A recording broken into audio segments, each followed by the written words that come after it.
On August 24th of 2003, one of the greatest and most influential races took place at the World Track and Field Championships in Paris, France. In the finals of the 10,000 meters, a 21-year-old Kenenisa Bekele took to the track to battle against the legendary Haile Gebrselassie. Although they both hailed from Ethiopia, this was the first time these two had ever raced in a championship event, and with both men running unbelievable times building up to these championships, the stage was set for greatness. This was truly a special moment for running, not just because the race featured two of the greatest runners to ever compete, but because this performance set a record that to this day has never been touched. In fact, it's difficult to imagine that anyone will ever duplicate what these two distance running legends accomplished. Building up to these finals, Gebrselassie was almost unbeatable in the 10,000 meters. Plus, he was already a two-time Olympic champion in this event, winning golds in the 1996 Olympics and again in the year 2000. In tandem with his 10K accomplishments, he also had broken a total of 16 world records up to this point, a feat that clearly demonstrated his wide-reaching capabilities as an athlete. For many, he was without question the greatest distance runner on the planet. However, there was a new face that was quickly emerging in the track and field world, and many saw this new young talent as the one athlete who could potentially challenge Gebrselassie supremacy in distance running. Just 1 year earlier, Bekele, who was still only 19 years old at the time, became the first male runner to ever win both the long course and the short course in the same World Cross Country Championships. This achievement shattered all expectations for cross-country running, but what really threw Bekele into the realm of greatness was when he did it again in 2003, this time a mere 5 months before he went to battle against his fellow teammate in the 10,000. With such an elite profile growing at an incredibly fast rate, everyone was ready to see what would happen at the World Championships. And let me be the first to say, this race truly lived up to the hype. In the beginning of the men's 10,000 meter finals, the pace was relatively relaxed, not too slow, but certainly not super fast. Through the first 3,000 meters, the field passed through in 8 minutes and 24 seconds, a time that was respectable for the opening stages of a 10K. However, it was apparent that the entire field could run much quicker. Through the first 5,000, Bekele, who was now leading the race, split a time of 13 minutes and 52 seconds. But immediately after crossing the halfway point, everything changed. In a long but steady attempt to break the rest of the field, both Bekele and Gebrselassie rapidly increased the pace, and over the next 12.5 laps, they exchanged the lead multiple times while maintaining an incredibly quick speed. Through the 8,000 meter mark, they split a time of 21 minutes and 42 seconds, which definitely represents a strong increase in pace.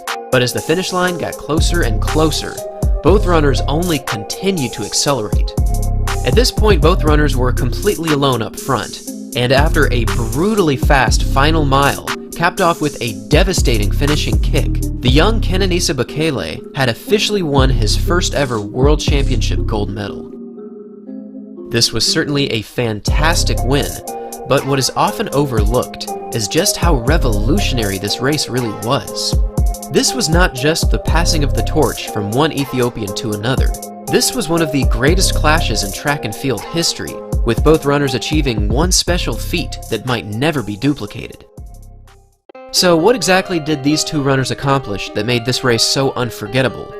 After passing through the halfway mark, both runners maintained a pace for the record books, and over the final lap, both runners ran well under 60 seconds, with Bekele running around 55 seconds and Haile running around 56. This amazing second half completely destroyed the competition, and while a 26:49 and a 26:50 are certainly world-class times for the 10,000, what really made this race special was the fact that both runners ran their second half in under 13 minutes, with Bekele running a 12:57.2 and Gebrselassie running a 12:58.8. This second 5,000 meters is actually faster than the current Olympic record for the 5,000, which stands at 12 minutes 57.82 seconds. And coincidentally, this time was set by Kenenisa Bekele back in 2008. This time is also faster than every single World Championship 5,000 meter final. Well, except for one, and that performance was, amazingly, the 2003 World Championships, which again was largely influenced by Kenenisa Bekele's presence. This race was undoubtedly very special. Two of the all-time greats had finally collided in a World Championship, and the result yielded one of the most unique records that still stands more than 15 years later. But what happened after these championships, and what exactly did this race represent moving forward? Essentially, the distance running world now belonged exclusively to Kenenisa Bekele, and for the next 6 years, his dominance was unparalleled. Boosted by his new self-confidence from his 2003 victory, he went on a rampage to take down Gebrselassie's world records, and one by one, the world records continued to fall.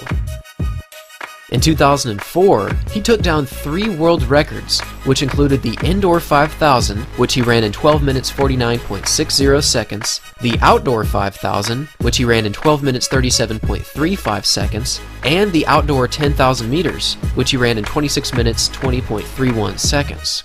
Also that year, Bekele once again won the World Cross Country Championship double, except this time, his victories were accomplished by enormous margins.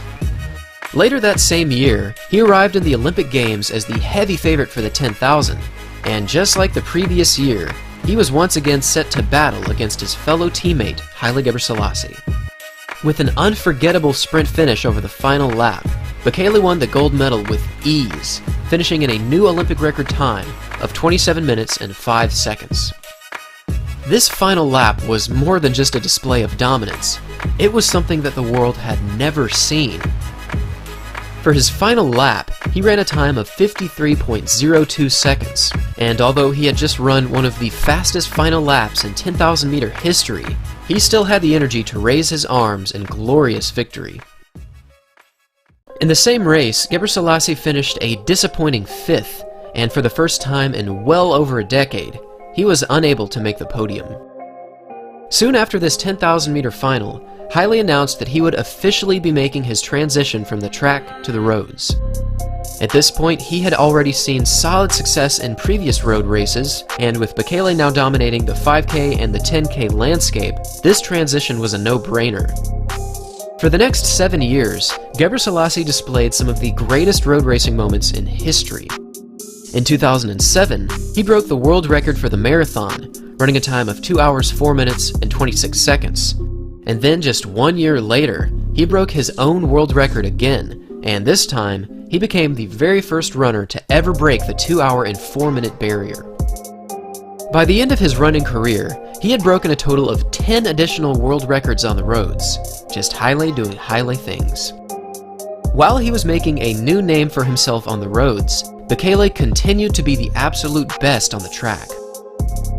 From 2005 to 2009, he won a total of 7 world titles, very often winning with his patented sprint finish over the final 400. In both 2008 and 2009, he won both the 5,000 and 10,000 meters at both the Olympic Games and the World Championships. Also back in 2005, he once again lowered his own 10,000 meter record, which still stands today at 26 minutes 17.53 seconds. Bekele's success on the track very much echoed the previous achievements of Gebrselassie, and as the years progressed, Bekele once again followed in Gebrselasse's footsteps as he made a full transition to marathon racing. In 2016, he won the Berlin Marathon with an amazing time of 2 hours 3 minutes and 3 seconds, which was only 6 seconds shy of the world record at the time. However, up to this point, Bekele's greatest marathon moment came in 2019 when he ran an unbelievable time of 2 hours 1 minute and 41 seconds. This time was only 2 seconds behind the great Eliud Kipchoge's world record, and it once again reassured the world that Bekele was unquestionably one of the greatest distance runners of all time. From their incredible personal bests to their total international medal count, these two have achieved many of the exact same accomplishments. These similarities are simply too obvious to ignore, and while these two only raced against each other a handful of times, they rarely overlapped when they were both at their prime. But that's what makes the 2003 World Championships so remarkable. This really was the closest moment to seeing both runners near their peak, with Gebrselassie nearing the end of his career, while Bekele was just emerging as one of the greats. This 10,000-meter race was certainly a very special moment for the track and field world. It was the end of one of the most dominant reigns in distance running history, but it was also the beginning for one of the most unbeatable athletes to ever compete. It's always difficult to say which athlete is better than the other, so with that in mind, I'll leave you with one final question: Haile Gebrselassie or Kenenisa Bekele? Leave a comment down below and share your opinion on who deserves the title as the greatest of all time. Thanks for watching, everyone, and as always, until next time.